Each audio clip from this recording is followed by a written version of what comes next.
بسم اللہ الرحمن الرحیم، السلام علیکم۔ میں ہوں کرامت مغل اور میرے ساتھ ہیں عیسیٰ نقوی۔ نقوی صاحب، یہ بات تو ہم نے پہلے دن ہی کہہ دی تھی کہ نواز شریف کے پاس سرنڈر کرنے کے علاوہ کوئی آپشن نہیں ہے، لیکن اب جو تفصیلات سامنے آ رہی ہیں یہ حیران کن نہیں، یہ شرمناک ہے۔ یہ ہویا کہ یہ پائن کرامت مغل صاحب، ایک ہوتا ہے سرنڈر، اچھا ماڈلز ہوتے ہیں نا، جس طرح موبائل فونز کے ماڈل ہوتے ہیں، ایک ہوتا ہے سرنڈر، ایک ہوتا ہے سرنڈر پرو اور ایک ہوتا ہے سرنڈر پرو میکس۔ نہیں تھا یہ اس سے آگے کا ماڈل آیا ہے، الٹرا۔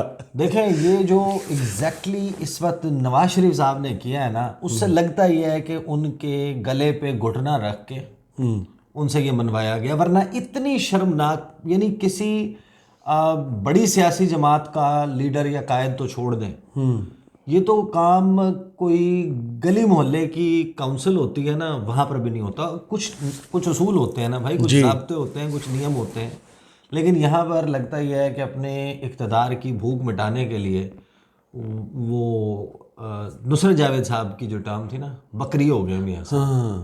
تو میاں صاحب نے جو کام کیا ہے اب یہ ناقابل دفاع ہے۔ صحیح، یعنی میں سرور خان والی سٹوری کی بات نہیں کر رہا کہ غلام سرور نے کیا کیا کہا تھا، تابوت کی بات کی تھی، مودی کے ٹکڑوں کی بات کی تھی، جو اب تفصیلات سامنے آئی ہیں، جو آفیشلی استحکام پاکستان پارٹی نے جاری کی ہیں، ان کو پڑھ کے اگر کوئی نون لیگ کا بندہ، میں حیران ہوں کہ وہ اپنے ووٹر کو، اپنے ورکر کو کیسے سیٹسفائی کریں وہ گے پوچھیں گی نہیں کہ ہم اس حد تک گرے تو کیوں گرے۔ صحیح، مطلب گرنے کی بھی کوئی انتہا ہوتی ہے نا، کہ آپ کتنا گر سکتے ہیں۔ آپ اتنا گر گئے، اور اس کے بعد جو رانا ثناء اللہ صاحب نے کیا، یہ کام صرف رانا ثناء اللہ کر سکتے تھے۔ انہوں نے کچھ توجیہات پیش کیا، اور سب سے آغاز میں جی، یعنی کہ میاں صاحب کے حوالے سے، یار ایک بڑی سیاسی جماعت کے قائد ہیں، اور پاکستان کی سیاست میں اکثر یہ بات کہتا ہوں، کچھ لوگ آ کے نیچے کامنٹس کرتے ہیں، لیکن میں بار بار دہراتا ہوں کہ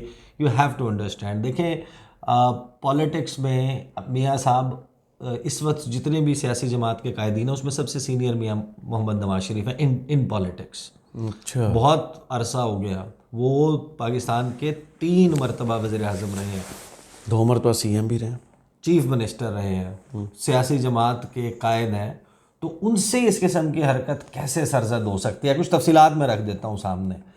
بھائی صاحب، سیٹ ایڈجسٹمنٹ کا تو پتہ تھا، یہ پتہ تھا کہ آپ نے جناب کاف لیگ کے آگے بھی لیٹ جانا ہے، آپ نے استحکام پاکستان پارٹی کو بھی اپنے سر پہ بٹھا لینا ہے، اپنے باپ کو بھی باپ بنا لینا ہے، اپنے M Q M, G D A, بھائی فیصل وابڈا کے جو رستے میں آیا بس اس کے قدموں میں بیٹھ گئے۔ فیصل وابڈا کے، اب آپ کو یاد آیا کہ عطا تارڑ، عظمہ بخاری اور نون لیگ کے بڑے بڑے لوگ جو ثانی نہیں رکھتے اپنا کسی کے بھی ساتھ منہ متھا لگانے میں، بالکل ایسے ہی، لیکن متھا لگانے میں۔ ہاں، لیکن جس وقت فیصل وابڈا بول رہے ہوتے تھے نا، ان کے وہ جس طرح ہوتا ہے نا کہ ان کے چہروں کے اوپر آپ دیکھا کریں کہ جو بے بسی کے تاثرات ہیں، کہ جیسے کہیں سے حکم آیا ہوا ہے کہ نہ اس کو ہاتھ لگایا سپیکنا نہیں، کہ اس کو ہاتھ لگایا تو ہاتھ توڑ دیں گے، اس قسم کا معاملہ ہوتا ہے، بھیگی بلی بن کے بیٹھتے تھے۔ اب آپ سنیں تو جناب آپ کو پتہ چلتا ہے کہ جو فیصل وابڈا کے جس طرح کہے ہوئے ایک ایک لفظ کو پورا کرنا میاں محمد نواز شریف کا وہ فرض تھا، ڈیوٹی پہ۔ کچھ تفصیل جاری کی ہے جناب آئی پی پی نے اور نون لیگ نے، اور کچھ براڈر کنٹورز سامنے آئے ہیں۔ نون لیگ اور آئی پی پی کے درمیان 6 قومی اور 11 صوبائی حلقوں میں سیٹ ایڈجسٹمنٹ ہو گئی، خبر آتی ہے۔ خبر کی تفصیل کیا آتی ہے کہ عام انتخابات کے لیے کچھ حلقوں میں سیٹ ایڈجسٹمنٹ ہو گئی ہے۔ رپورٹس کے مطابق نون لیگ اور آئی پی پی کے درمیان 6 قومی اور 11 صوبائی حلقوں میں سیٹ ایڈجسٹمنٹ ہوئی ہے۔ قومی اسمبلی کے جن حلقوں میں دونوں پارٹیوں کی سیٹ ایڈجسٹمنٹ ہوئی ہے، ان میں NA 54 نیشنل اسمبلی کا حلقہ، جی، ٹیکسلا والا پنڈی کا، 88 117 117 لاہور، 117 128 128 لاہور، 149 اور 143 شامل ہے، ملتان۔ ٹھیک ہے۔ اس کے علاوہ صوبائی حلقوں میں پی پی 12، پی پی 24، 81، 98، 106، 149، 180، 204، 250، 277 اور 292 پر یا 92 پر نون لیگ اور آئی پی پی کی سیٹ ایڈجسٹمنٹ ہوئی ہے۔ یہ اب آگے حلقوں کے صرف نمبرز آ گئے۔ بہت سارے لوگوں کو نہیں پتہ چلا ہوگا، جب آپ حلقے کھول کے دیکھتے ہیں تو پھر آپ کو پتہ چلتا ہے کہ یہ ہوا کیا۔ جب IPP اپنی تفصیل جاری کرتی ہے. صحیح. دیکھیں کہیں پر بھی سیٹ ایڈجسٹمنٹ ہوتی ہے, کوئی بھی سیاسی جماعت ہے جس کے 10,000 20,000 25,000 30,000 50,000 1 lakh given number of certain number of votes ہیں, سیٹ ایڈجسٹمنٹ ہوتی ہے کسی گیو اینڈ ٹیک کے اوپر کہ آپ کس بات کے اوپر سیٹ ایڈجسٹمنٹ کر رہے ہیں. سیٹ ایڈجسٹمنٹ اس طرح ہوتی ہے اور اس کا مطلب یہ ہوتا ہے کہ اتنے حلقوں پہ آپ ہمیں سپورٹ کریں گے اور اتنوں میں ہم, جی بالکل, وہاں پر آپ اپنا وزن ہمارے پلڑے میں ڈالیں گے اور دوسرے حلقے میں ہم اپنا وزن آپ کے پلڑے میں ڈالیں گے. ایسا ہی ہوتا ہے نا. پھر اس کے بعد کیا شرائط ہوتی ہیں؟ شرائط یہ ہوتی ہیں کہ جناب ہم نے حلقہ نمبر فار ایگزامپل کسی بھی NA فلاں میں ہم نے NA 55 میں ہم نے یا NA 56 میں یا NA 57 میں ہم نے سیٹ ایڈجسٹمنٹ کرنی ہے. اس میں سیٹ ایڈجسٹمنٹ کس کی فیور میں ہوتی ہے, اس کے لیے سوال آتا ہے کہ کس کے حق میں سیٹ ایڈجسٹمنٹ ہونی چاہیے. جس کا زیادہ ووٹر ہے, جس کا ووٹر زیادہ ہے اس کے حق میں سیٹ ایڈجسٹمنٹ ہوگی. جو کیونکہ سیٹ ایڈجسٹمنٹ اور اتحاد بنائے جاتے ہیں جیتنے کے لیے, ہارنے کے لیے تو نہیں بنائے جاتے کہ ایک بندہ ہے اس کی سیٹ کنفرم ہے اس ایریا میں اور وہ سرنڈر کر دے, اس کو آپ واپس لے لیں اور ایک ہارتا ہوا شخص جو ہے یا ہارنے والا شخص یا کمزور کینڈیڈیٹ اس کو رکھ لیں. اسی بات پہ مولانا فضل الرحمان اور نون لیگ کے درمیان بھی تھوڑا سا پنگا ہو گیا تھا جب مولانا فضل الرحمان نے کہا کہ ہمیں پنجاب میں 5 قومی اسمبلی کی اور 10 صوبائی اسمبلی کی نشستوں پر ایڈجسٹ کریں. نون لیگ نے کہا کہ میاں جنرل سٹوری سمجھے, کمیٹی بنائی, انہوں نے کہا کہ مولانا صاحب ایڈجسٹمنٹ کر لیتے ہیں, کون سے حلقوں پہ کرنی ہے ایڈجسٹمنٹ؟ مولانا نے کہا فلاں فلاں فلاں فلاں. مولانا کو کہا کہ مولانا آپ کا تو وہاں پہ ووٹ ہی کوئی نہیں ہے. انہوں نے کہا نہیں ہمارا ووٹ ہے. انہوں نے کہا اچھا سروے کرا لو. اچھا دونوں جماعتیں پاپولر نہیں ہیں اس حلقے میں, ان حلقوں میں پاپولر ہے PTI. اچھا, ان کا آپس میں مقابلہ یہ ہو رہا تھا کہ ہم میں سے کون سیکنڈ پہ ہارنے کے لیے جائے, کم پاپولر کون ہے, یعنی کہ کم غیر پاپولر کون, دو بھی ہار گئے. تو وہ مقابلہ یہ چل رہا تھا. اب یہاں پر یہ ہوتا ہے کہ بھائی آپ نے ایڈجسٹمنٹ کرنی ہے تو آپ کس کے فیور میں ایڈجسٹمنٹ کریں گے؟ ایک تو یہ ہوتا ہے کہ بھائی آپ رنر اپ دیکھتے ہیں نا کہ اگر ایک حلقہ ہے وہاں پر PTI کا کینڈیڈیٹ جیتا تھا, اگر رنر اپ اس میں نون لیگ کا ہے تو پیپلز پارٹی, اور اگر نون لیگ کے درمیان ایڈجسٹمنٹ ہو رہی ہے تو پیپلز پارٹی نون لیگ کے فیور میں ایڈجسٹمنٹ کرے گی. صحیح. کینڈیڈیٹ وہ ہوگا اپنا وزن ان کے ساتھ ڈال دے گی. اور اگر رنر اپ کینڈیڈیٹ جو ہے وہ پیپلز پارٹی کا ہے دوسرے نمبر کا تو سیٹ ایڈجسٹمنٹ ان کے فیور میں ہو جائے گی. فار ایگزامپل کیا لڑائی ہوئی تھی نون لیگ اور پیپلز پارٹی کی, انہوں نے سیٹ ایڈجسٹمنٹ کرنی ہے, نون لیگ نے کہا بسم اللہ سیٹ ایڈجسٹمنٹ کر لیتے ہیں. پیپلز پارٹی نے کہا کہ ہمیں 30 حلقے چاہیے.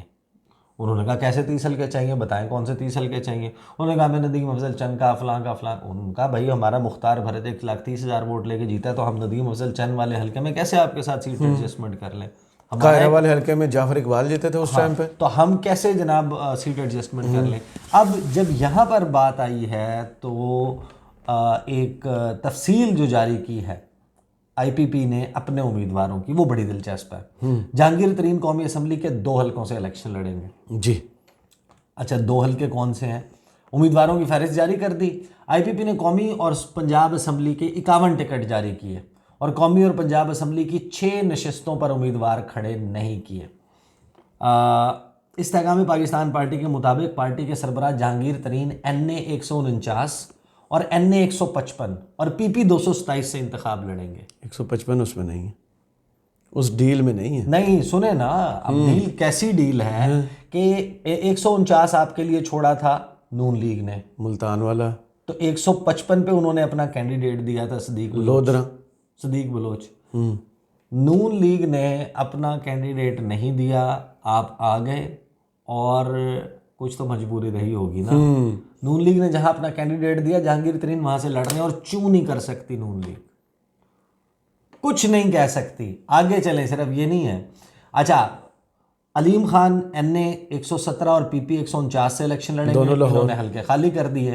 غلام سرور خان NA 54 سے, باوجود اس کے بیرسٹر عقیل ملک اور وہ سارے پیٹ رہے ہیں, وہ جناب ٹویٹس پہ ٹویٹس ہو رہے ہیں, اس کے اوپر میاں صاحب کو کیا کچھ کہا جا رہا ہے کہ آپ نے کیا کیا حرکت فرمائی ہے. 54 بھی چھوڑ دیا. فردوس عاشق اوان, سیٹ ایڈجسٹمنٹ کیسی ہے ان کے درمیان؟ فردوس عاشق اوان کے NA 70 سے IPP کی امیدوار ہوں گی. اب آپ مجھے ایک بات بتائیں کہ فردوس عاشق اوان کے مقابلے میں سبحانی صاحب جو ہیں ارمغان سبحانی. سیالکوٹ سب سے مضبوط کینڈیڈیٹ. اچھا ارمغان سبحانی الیکشن نون لیگ کا لڑ رہا ہے. آئی پی پی ان کے فیور میں اپنا ووٹ نہیں ڈال رہی. فردوس عاشق امان یہ نہیں کہہ رہی کہ میرا اتنا ووٹر ہے اور یہ ووٹ ڈالے ان کے لیے کیمپین کریں وہاں پہ, کیونکہ وہ تو آلریڈی اس پہ ہیں, مخصوص نشستوں کے اوپر نامینیٹڈ ہیں آئی پی پی کی طرف سے. وہاں پر سے فردوس عاشق امان لڑیں گے. بغاوت ہو گئی ہے. اب ہم جس حلقے میں بیٹھ کے اس وقت کی ویڈیو ریکارڈ کر رہے ہیں یہ ہے پنجاب اسمبلی کا حلقہ پی پی 17. فیاض الحسن چوہان. فیاض الحسن چوہان الیکشن لڑیں گے. راجہ حنیف ایڈوکیٹ نون لیگ کے الیکشن لڑیں گے. جپٹنا پلٹنا پلٹ کر جپٹنا جی لہو گرم رکھنے کا ہے ایک بہانہ. تو آپ دیکھیں کہ میاں محمد نواز شریف کی مجبوری کا عالم آپ چیک کریں کہ وہ کتنے مجبور ہوں گے کہ اس قسم کی فارغ ترین سیاسی ڈیل کوئی شخص کر رہا ہے تو اقتدار کی بھوک بریانی سے تو ختم نہیں ہوتی نا بھیا, قیمے والے نان سے نہیں, اس کے لیے سرنڈر کرنے پڑتے ہیں اور بدترین سرنڈر کرنے پڑتے ہیں. اور میاں صاحب الحمدللہ وہ سارے سرنڈرز کر رہے ہیں.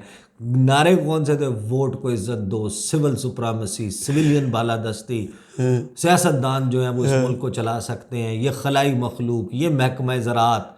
آپ کو کیا کیا چیز یاد ہوگی میاں محمد نواز شریف کی. اور وہ پھٹا پوسٹر اللہ معاف نہیں کرے گا, پھٹا پوسٹر نکلا ہیرو تو نہیں نا. نہیں وہ ہیرو نہیں, وہ کون سا ہیرو نکلا وہ بھی چیک کر لیں.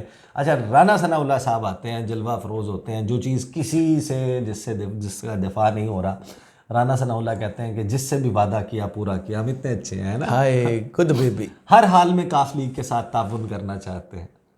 کرنا چاہتے ہیں, تعاون کاف نہیں کر رہی, تعاون کرنا پڑے گا. ہاں رانا ثناء اللہ صاحب مجبوری ہے آپ کی, تعاون کرنا پڑے گا. انہوں نے جو 2-4 باتیں کی ہیں نا اس میں وہ بہت دلچسپ قسم کے جوک ہیں, بڑے سیریس والے جوک ہیں. ہاں جو ہے نا وہ دوبارہ سے آپ کے جو جیو نیوز کے پروگرام شاہ زیب خانزادہ جن کے کو ہوسٹ رہے ہیں رانا ثناء اللہ پورے کو سال ڈیڑھ پونے جی جی جی ڈیلی ادھر ہی ہوتے تھے. ہاں پلیٹ فارم شاہ زیب خان زیادہ چھٹی پر چلے جاتے تھے, یہ نہیں جاتے تھے. انہوں نے وقف کیا ہوا تھا شاہ زیب خان زادہ نے نا کہ یہ ہے آپ کا وہ پلیٹ فارم, حاضر ہے, آئیں جو مرضی بات کہنی, میں نہیں آپ کو کچھ کہوں گا, کاؤنٹر بھی نہیں کریں گے ایسی. یہاں پر یہ گفتگو کرتے ہوئے کہتے ہیں کہ ہم نے جس سے بھی وعدہ کیا پورا کیا. کاف لیگ کے ساتھ بہاولپور NA 165 کا وعدہ تھا, ہم نے خالی چھوڑا ہے. طارق بشیر چیمہ کی خواہش تھی کہ دونوں صوبائی حلقے بھی خالی چھوڑے جائیں.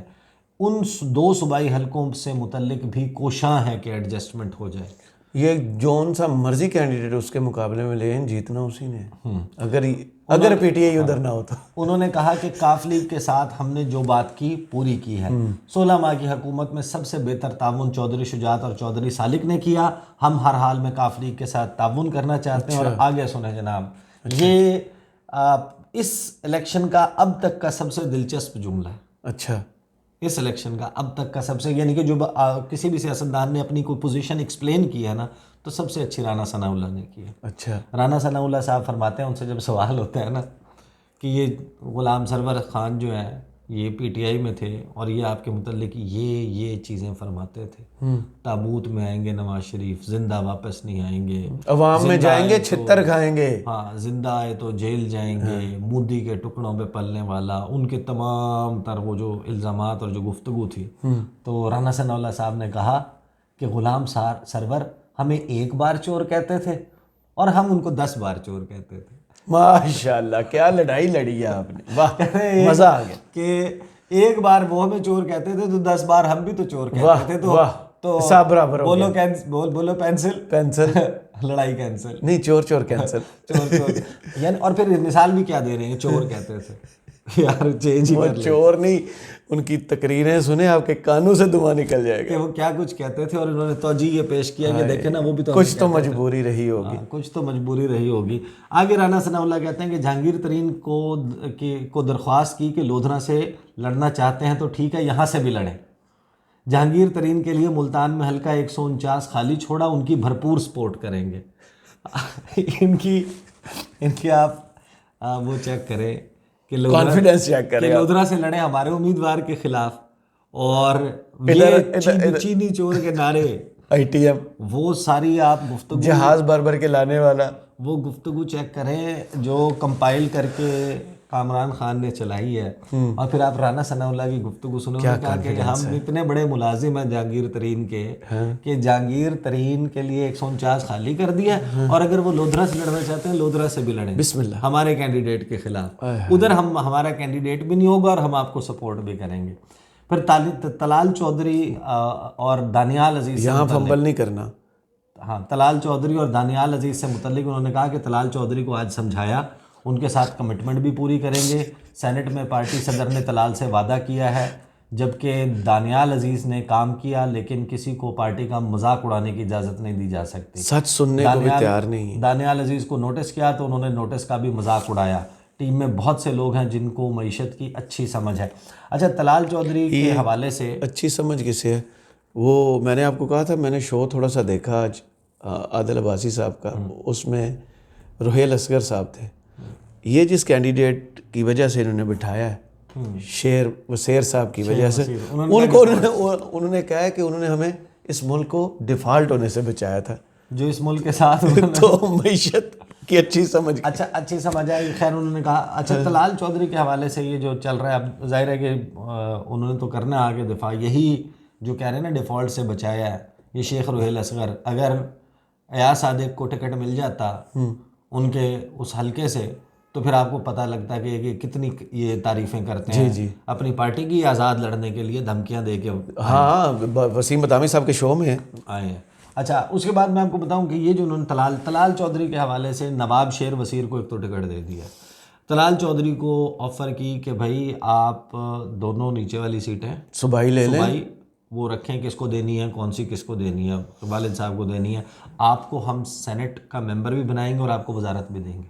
واہ پیکج، وہ جی تو پاکستان دیکھتے ہیں نا، کیسی یہ چھوڑ دو یہ ڈیل لے لو، یہ وہی ہو رہا ہے، یہ بھی ڈیل لے لو، یہ بھی ڈیل لے لو۔ اچھا، اس کے بعد وہ ابھی تک میں آپ کو یہ بتا رہا ہوں کہ یہ باتیں جتنی مرضی کر لیں، ابھی تک طلال چودھری والا معاملہ سیٹل نہیں ہوا۔ ہاں وہ طارق عزیز صاحب نے ٹویٹ بڑا شاندار کیا، ان کے جو چچا ہیں وہ غالباً تحریک انصاف کے ٹکٹ کے اوپر شیر وزیر کے خلاف الیکشن لڑیں گے، اور شیر وزیر وہ ہیں جو last time P T A کے ٹکٹ پر جیتے تھے۔ پھر کہتے ہیں کہ جو لوگ ابھی سائیڈ ہوئے ہیں جب پارٹی کو ضرورت ہوگی تو آ جائیں گے، سائیڈ ہوئے ہیں، ہاں یعنی جن کو سائیڈ لائن ہوئے ہیں، جو یہ کیے آپ نے، ہوئے نہیں کے معاملے پہ آپ نے سرنڈر کیا، آپ نے اپنے جتنے بھی لوگ تھے ان کو جو سلوک دیکھیں پی ٹی آئی میں جو پہلے مریم نے کیا تھا، جو بائی الیکشن ہوئے تھے پنجاب کے، جو اپنے کینڈیڈیٹس کو بٹھا کے پی ٹی آئی کے لوٹوں کو ٹکٹ دے کر، اور اس کا نتیجہ دیکھ لیا تھا، ہر حلقے میں ہار گئے تھے۔ ابھی میں آپ کو بتا رہا ہوں بہت سارے حلقے ایسے ہیں جہاں پر نون لیگ کے اپنے اندر کی ڈویژن جو ہے نا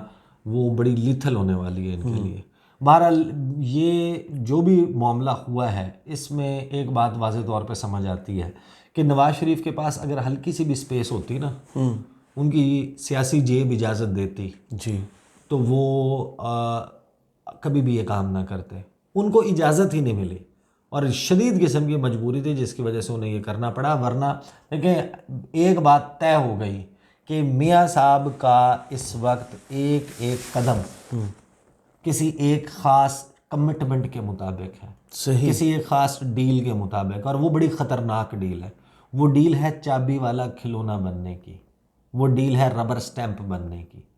ظاہر ہے جب آپ اپنی مرضی سے اپنی پارٹی کے لوگوں کو ٹکٹ ہی نہیں دے سکتے، جو آپ باپ کے ساتھ جا کے جس کے متعلق آپ کا یہ موقف و ہاتھ ملاتے ہیں، چودھری شجاعت جس کو آپ سیاسی کوڑا کرکٹ کہتے تھے، ان کے گھر آپ جا کے ان کو کہتے ہیں کہ سر حکم کریں مائی باپ کیا کرنا ہے، جن کے پلے 2 سیٹوں کے علاوہ کچھ نہیں، ایم کیو ایم جس کو آپ دہشت گرد کہتے تھے ان کو آپ بلاتے ہیں، اور یہ اور وہاں بھی سرنڈر کر چکے ہیں، 242 پہ بھی وہ بھی ہو چکا، اور پھر یہ نہیں کہا کہ ہماری کٹی ہو گئی، کیا کہا ہے کہ اب حکومت بناتے وقت اتحاد کریں گے آپ سے، ماشاءاللہ، اور آپ کو پھر جہاں سٹیک بھی آپ کا کچھ نہیں ہے۔ ہاں اب آپ اندازہ لگائیے جی کس کس کے ساتھ وہ نہیں کیا۔ تو یہ ہے کٹ پتلی بننے کی ڈیل، یہ ہے ربر سٹیمپ بننے کی ڈیل، اور ماشاءاللہ میاں صاحب جن کے بارے میں یہ کہا کہتے بوسٹڈ اباؤٹ کہ بھئی بہت نہ ڈرا نہ جھکا نہ بھکا، عامروں کی فوجی جرنیلوں کی آنکھوں میں آنکھیں ڈال کے حق سچ کی بات کرنے والا نواز شریف۔ یہ افسانہ کسی نے لکھا ہے ان پر؟ وہ نہیں، وہ یہ تقاریر ہے نا ان کی، مریم نواز کی، اب تو افسانہ ہی ہے نا جی۔ ہاں تو یہ کیا ہے جناب، انہوں نے ایسی سیٹ ایڈجسٹمنٹ کی ہے کہ سر آپ امیدوار دیں، ہمارے امیدوار کے خلاف، ہمارے ووٹر حاضر ہیں، ہمارے امیدوار کے خلاف کوئی فرق نہیں پڑتا، جہاں پہ آپ کہیں گے وہاں پر ہم آپ کے لیے حلقہ بھی خالی چھوڑ دیں گے۔ تو یہ ڈیل جو ہے نا، یہ جو سرنڈر ہے، یہ سرنڈر نہیں ہے، یہ سرنڈر پرو بھی نہیں ہے، یہ سرنڈر پرو میکس ہے۔ صحیح، بہت شکریہ عیسیٰ نقوی آپ کے تجزیے کا۔ کمنٹس باکس میں ضرور بتائیے گا ویڈیو آپ کو کیسی لگی۔ اجازت دیجیے، اللہ حافظ۔